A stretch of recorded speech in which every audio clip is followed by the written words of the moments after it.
ओम शांति। आज बाबा के 11 दिसंबर के महावाक्य हैं। बाबा ने आज कहा, मीठे बच्चे, तुम सबको जीवन मुक्ति का मंत्र देने वाले सतगुरु के बच्चे गुरु हो। तुम ईश्वर के बारे में कभी भी झूठ नहीं बोल सकते। प्रश्न है, तुम सेकंड में जीवन मुक्ति प्राप्त करने की विधि और उसका गायन क्या है? उत्तर है, सेकंड में जीवन मुक्ति प्राप्त करने के लिए प्रवृत्ति में रहते कमल फूल समान पवित्र बनो। सिर्फ इस अंतिम जन्म में पवित्रता की प्रतिज्ञा करो तो जीवन मुक्ति मिल जाएगी। इस पर ही राजा जनक का मिसाल गाया हुआ है कि गृहस्थ व्यवहार में रहते एक सेकंड में प्रतिज्ञा के आधार पर जीवन मुक्ति प्राप्त की। ठीक है, यह वक्त जा रहा है। ओम शांति। बाप आते हैं सबको सेकंड में जीवन मुक्ति देने। गायन भी है, सबका सदगति दाता जीवन मुक्ति दाता एक है। एक सेकंड में जीवन मुक्ति क्यों कहते हैं? जैसे राजा जनक का मिसाल है, उनका नाम जनक था, परंतु भविष्य में वही अनुजनक बनता है। जनक के लिए कहते हैं कि उन्हें एक सेकंड में जीवन मुक्ति मिली, लेकिन जीवन मुक्ति तो सत्युग त्रेता में कहेंगे। गुरु लोग कान में मंत्र देते हैं, उसे वशीकरण मंत्र भी कहते हैं। वे तो सब मंत्र देते हैं, लेकिन तुम्हें मिलता है महामंत्र, जीवन मुक्ति का मंत्र। ये मंत्र कौन देते हैं? ब्रह्मा कुमार, ब्रह्मा कुमारियां। उन्हें ये मंत्र कहाँ से मिला? उस सतगुरु से। सर्वोत्तम तो एक ही बाप है, फिर तुम बच्चे सर्वोत्तम बनते हो। उनमें सर्वोत्तम गुरु होते हैं। तुम भी सतगुरु के बच्चे गुरु हो। गीता सुनाने वाले को भी गुरु कहा जाता है। नंबरवार तो होते ही हैं। तुम भी सत बोलने वाले गुरु हो। तुम कभी ईश्वर के बारे में झूठ नहीं बोलते हो। पहले पहले तो तुम पवित्रता के ऊपर ही समझाते हो कि बाप से प्रतिज्ञा करो, हम कभी भी विकार में नहीं जाएंगे। झूठ आदि न बोलना, ये तो कॉमन बात है। झूठ तो बहुतों से निकलती रहती है, पर यहाँ वह बात नहीं है। यहाँ है पवित्रता की बात। गृहस्थ व्यवहार में रहते इस अंतिम जन्म में हम बाप से प्रतिज्ञा करते हैं कि हम कमल पुष्प समान पवित्र रहेंगे। तो यहाँ पवित्र रहने की बात है। कहेंगे ये तो बहुत ऊंची मंजिल है, ये तो हो नहीं सकता। तुम कहेंगे वाह, क्यों नहीं हो सकता? ये तो गाया हुआ है, कमल फूल समान। ये दृष्टांत शास्त्रों में लिखा हुआ है। जरूर बाप ने ही ऐसी शिक्षा दी है भी भगवानुवाच्य या ब्राह्मणों वाच्य। भगवान सबको नहीं सुनाते हैं, ब्राह्मण बच्चे ही सुनते हैं। ये बात तुम्हें सबको समझानी है। मूल बात है पवित्रता की। कमल फूल समान पवित्र बनना है। जनक मिसल, वही जनक फिर अनुजनक बना। जैसे राधे अनुराधे बनती है। कोई का नाम नारायण है तो भविष्य में अनु नारायण बनता है। ये एक्यूरेट बात है। तो जो भी आते हैं उनको समझाना पड़े। सुना तो है सेकंड में जीवन मुक्ति। गृहस्थ व्यवहार में रहते ऊंच पद पाया जा सकता है। हम अनुभव से कहते हैं, गपोड़ा नहीं मारते हैं। भगवानुवाच्य मुख्य बात समझानी है। भगवान सबका बाप है। जरूर जीवन मुक्ति दाता भी वही है। ये है प्रवृत्ति मार्ग। सन्यासियों का तो है ही निवृत्ति मार्ग। वह कभी राजयोग सिखला नहीं सकते, वे तो घर बार छोड़ भागने वाले हैं, तो वे यह ज्ञान दे नहीं सकते। यह है राजयोग। ग्रस्त व्यवहार में रहते कमल फूल समान पवित्र रहना है। सतयुग में भारत पवित्र प्रवृत्ति मार्ग था। वाइसलेस दुनिया थी। राजाई में स्त्री पुरुष दोनों चाहिए, तो समझाना चाहिए। हम अनुभवी हैं।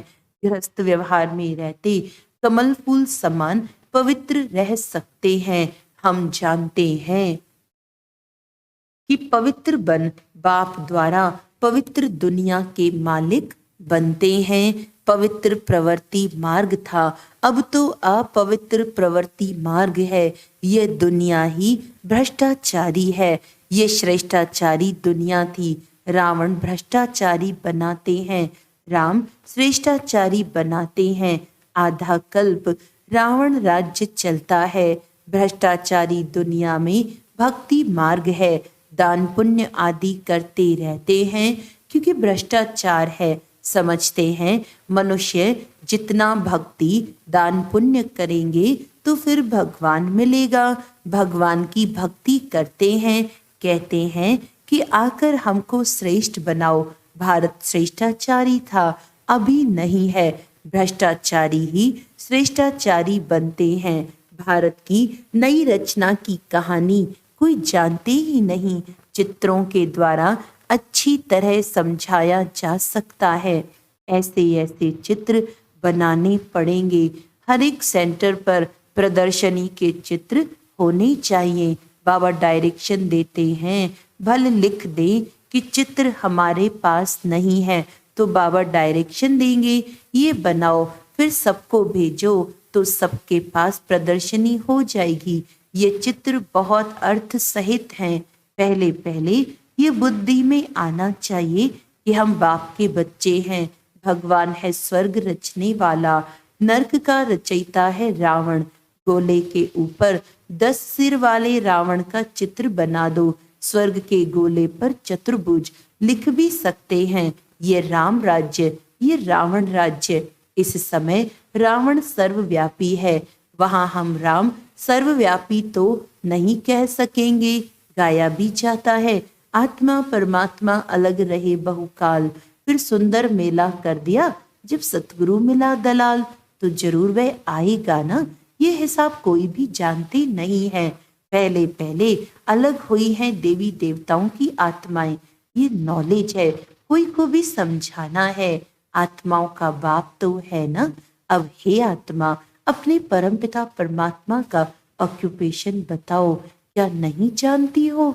ऐसा बच्चा तो होता नहीं जो बाप के ऑक्यूपेशन को नहीं जानता हो। बाप बैठ समझाते हैं, तुम अपने जन्मों को नहीं जानते हो, मैं समझाता हूँ। पहले पहले जो देवी देवता है वे इतने जन्म लेते हैं, तो हिसाब करो दूसरे धर्म वाले कितने जन्म लेते होंगे। सिद्ध कर बताना पड़े, मैक्सिमम इतने हैं।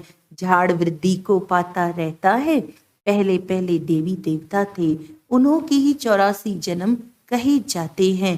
भारत की नॉलेज है ना, प्राचीन भारत की नॉलेज किसने दी? ये भगवान ने ही दी है। नॉलेजफुल गॉडफादर है ना। ब्रह्मा को भी नॉलेजफुल नहीं कहेंगे, श्री कृष्ण को भी नहीं कहेंगे। श्री कृष्ण की महिमा ही अलग है, ये समझने की बड़ी ही क्लियर नॉलेज है। भगवान तो सबका एक ही निराकार परमपिता परमात्मा है, वह है रचयिता। श्री कृष्ण तो है रचना। ऊंचते ऊंच भगवान तो एक है ना, सर्वव्यापी उनको कह नहीं सकते। भारत में ऊंचते ऊंच प्रेसिडेंट, फिर नंबरवार और हैं, सबका ऑक्यूपेशन बताएंगे। ऐसे तो नहीं, सब एक ही हैं। हर एक आत्मा को अविनाशी पाठ मिला हुआ है, ये सिद्ध करना है। आपस में राय कर सर्विस की प्लान बनाने हैं, परंतु जिसकी लाइन क्लियर नहीं होगी, कोई विकार होगा, वह नाम रूप में फंसा होगा, तो ये काम हो नहीं सकेगा। इसमें लाइन बड़ी क्लियर चाहिए। रिजल्ट तो अंत में ही निकलेगी, अभी सब नंबर वार है। मनुष्य कहते हैं ये व्यास भगवान ने शास्त्र बनाए, अब व्यास तो भगवान हो नहीं सकता। वास्तव में धर्म के शास्त्र हैं ही 4। भारत का धर्म शास्त्र तो है ही एक। माई बाप गीता, वर्षा उनसे ही मिलता है। माँ द्वारा बाप से वर्षा मिलता है। गीता माता का बाप है रचता, तो गीता द्वारा ही बाप ने प्राचीन सहज राज्यों की नॉलेज दी है। गीता तो भारत खंड का शास्त्र है।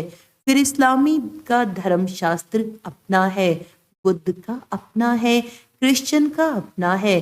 गीता तो है सबका माई बाप, बाकी शास्त्र हैं बाल बच्चे, वे बाद में निकले हैं।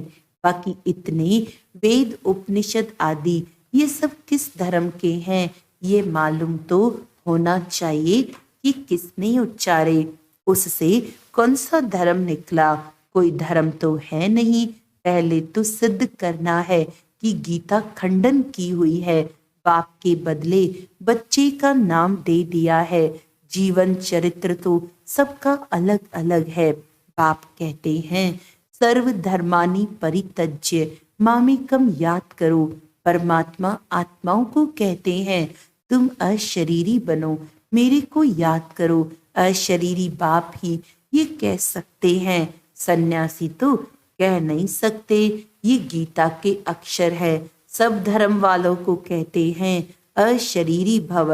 अभी नाटक पूरा होता है, सबको मंत्र मिलता है कि देह सहित देह के सब संबंध त्याग, मामेकम याद करो तो तुम मेरे पास आ जाएंगे। मुक्ति के बाद जीवन मुक्ति है जरूर, पद जीवन मुक्ति का है। वाया मुक्ति जो भी आते हैं सतो रजो तमो से पास करते हैं। समझानी कितनी अच्छी है, परंतु बच्चे एक कान से सुन दूसरे कान से निकाल देते हैं। वैसे है बहुत सहज, तुम जगह जगह पर प्रदर्शनी करो, अखबारों में भी पड़ जाए, खर्चा कर सकते हो, भले सब सुने। अखबार में तो जरूर डालना है। बच्चों को बड़ा नशा रहना चाहिए। बाकी टाइम बहुत थोड़ा बचा है। अतीन्द्रिय सुख की भासना गोप गोपियों से पूछो। गाया हुआ है ये गोपी वल्लभ की गोप गोपियां हैं। गोप गोपियां न सतयुग में न कलयुग में होते हैं। वहां लक्ष्मी देवी राधे देवी है। गोप गोपियां अभी हैं। गोपी वल्लभ के बच्चे पौत्रे पौत्रियां हैं। जरूर दादा भी होगा। दादा बाबा और मम्मा ये नई रचना हुई है संगम पर। बाप कहते हैं मैं कल्प कल्प कल्प की संगम युगे आता हूँ नई दुनिया बनाने। आसुरी संतान से तुम ईश्वरीय संतान बने हो, फिर बनेंगे दैवी संतान, फिर क्षत्रिय वैश्य शूद्र संतान बनेंगे 84 जन्मों में। फिर साथ साथ वृद्धि भी होती रहती है। झाड़ भी पूरा कंप्लीट चाहिए, प्रलय भी नहीं होती है। भारत तो अविनाशी खंड है। भारत की बहुत महिमा करनी है। भारत सब खंडों में श्रेष्ठ है। विनाश कभी नहीं होता है। अच्छा, मीठे मीठे सिकिलदे बच्चों प्रति माता पिता बाप दादा का याद प्यार और गुड मॉर्निंग। रूहानी बाप की रूहानी बच्चों को नमस्ते। हम रूहानी बच्चों की रूहानी बाप दादा को याद प्यार गुड मॉर्निंग, नमस्ते नमस्ते नमस्ते जी। रात्रि क्लास है 16 अप्रैल 68। तुम ब्राह्मण बच्चों बगैर किसको भी ये पता नहीं है कि संगम युग कब होता है। इस कल्प के संगम युग की महिमा बहुत है। बाप आकर राजयुग सिखलाते हैं। सतयुग के लिए तो जरूर संगम युग ही आएगा। है भी मनुष्य, उनमें कोई कनिष्ठ कोई उत्तम है। उनके आगे महिमा गाते हैं। आप पुरुषोत्तम हो, हम कनिष्ठ हैं। आप ही बताते हैं मैं ऐसे हूँ ऐसे हूँ। अभी इस पुरुषोत्तम संगम युग को तुम ब्राह्मण बिगर कोई भी नहीं जानते। इनकी एडवर्टाइज कैसे करें जो मनुष्यों को पता पड़े। संगम युग पर भगवान ही आकर राजयोग सिखलाते हैं। तुम जानते हो हम राजयोग सीख रहे हैं। अभी ऐसी युक्ति रचें जो मनुष्यों को मालूम पड़े, परंतु होगा धीरे धीरे। अभी समय पड़ा है, बहुत गई थोड़ी रही।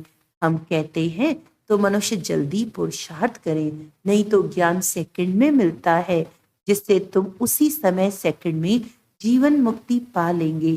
परंतु तुम्हारे सिर पर आधा कल्प के पाप हैं, वे थोड़े ही सेकंड में कटेंगे। इसमें तो टाइम लगता है। मनुष्य समझते हैं अभी तो समय पड़ा है, अभी हम ब्रह्मा कुमारियों के पास क्यों जाएं। लिटरेचर से उल्टा भी उठा लेते हैं। तकदीर में नहीं है तो उल्टा उठा लेते हैं। तुम समझते हो ये पुरुषोत्तम बनने का युग है। हीरे जैसा गायन है ना, फिर कम हो जाता है। गोल्डन एज, सिल्वर एज, ये संगम युग है। डायमंड एज, सतयुग है गोल्डन एज। ये तुम जानते हो, स्वर्ग से भी यह संगम अच्छा है। हीरे जैसा जन्म है, अमरलोक का गायन है ना, फिर कम हो जाता है। तो यह भी लिख सकते हो, पुरुषोत्तम संगम युग है डायमंड, सतयुग है गोल्डन, त्रेता है सिल्वर। ये भी तुम समझा सकते हो, संगम पर ही हम मनुष्य से देवता बनते हैं। 8 रत्न बनाते हैं ना, तो डायमंड को बीच में रखा जाता है। संगम का शो होता है। संगम युग है ही हीरे जैसा। हीरे का मान संगम युग पर है। योग आदि सिखलाते हैं, जिसको स्पिरिचुअल योग कहते हैं। परंतु स्पिरिचुअल तो फादर ही है, रूहानी फादर, और रूहानी नॉलेज संगम पर ही मिलती है। मनुष्य जिनमें अहंकार है, वे इतना जल्दी कैसे मानेंगे। गरीब आदि को समझाया जाता है, तो यह भी लिखना है, संगम युग इज डायमंड, उनकी आयु इतनी। सतयुग गोल्डन एज, तो उनकी आयु इतनी। शास्त्रों में भी स्वास्तिका निकालते हैं, तो तुम बच्चों को भी ये याद रहे तो कितनी खुशी रहे। स्टूडेंट्स को खुशी होती है ना। Student life is the best life. यह तो सोर्स ऑफ इनकम है। यह है मनुष्य से देवता बनने की पाठशाला। देवताएं तो विश्व के मालिक थे, यह भी तुमको मालूम है। तो अथाह खुशी होनी चाहिए। इसीलिए गायन है अतीन्द्रिय सुख। गोपी वल्लभ के गोप गोपियों से पूछो, टीचर अंत तक पढ़ाते हैं तो उनको अंत तक याद करना चाहिए। भगवान पढ़ाते हैं और फिर भगवान साथ भी ले जाएंगे। पुकारते भी हैं, लिबरेटर गाइड, दुख से छुड़ाओ। सतयुग में दुख होता ही नहीं। कहते हैं विश्व में शांति हो। बोलो आगे कब थी, वे कौन सा युग था, किसको पता नहीं है। राम राज्य सतयुग, रावण राज्य कलयुग, ये तो जानते हो ना। बच्चों को अनुभव सुनाना चाहिए। बस क्या सुनाऊं दिल की बात। बेहद का बाप, बेहद की बादशाही देने वाला मिला। और क्या अनुभव सुनाऊं, और कोई बात ही नहीं। इस जैसी खुशी और कोई होती ही नहीं। कोई को भी किसी से रूठ कर वास्तव में घर में नहीं बैठना चाहिए। ये जैसे अपनी तकदीर से रूठना है। पढ़ाई से रूठा तो क्या सीखेंगे। बाप को पढ़ाना ही है ब्रह्मा द्वारा, तो 1-2 से कभी रूठना नहीं चाहिए। ये है माया। यज्ञ में असुरों के विघ्न तो पड़ते हैं ना।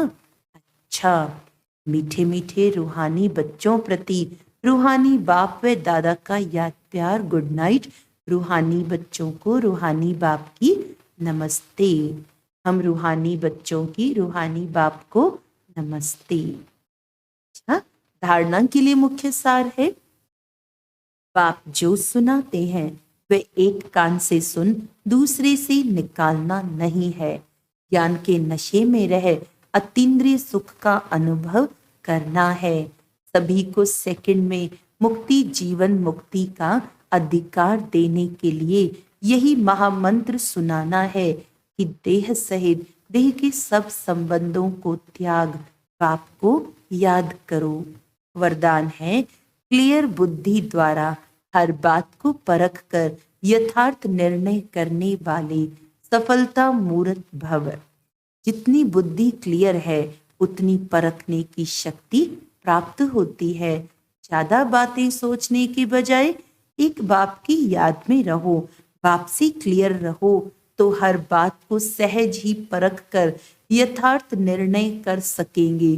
जिस समय जैसी परिस्थिति, जैसा संबंध, संपर्क वाले का मूड, उसी समय उस प्रमाण चलना, उसको परख कर निर्णय लेना, ये भी बहुत बड़ी शक्ति है जो सफलता मूर्त बना देती है। स्लोगन है, ज्ञान सूर्य बाप के साथ लकी सितारे वह हैं जो जग से अंधकार को मिटाने वाले हैं, अंधकार में आने वाले नहीं। अच्छा, आज का अव्यक्त इशारा है, सदा मन मनाभव की स्थिति में स्थित रह अलौकिक अतीन्द्रिय सुख व मन रस का अनुभव करो तो इंद्रियों के रस अर्थात विनाशी रस की आकर्षण से मुक्त हो जाएंगे।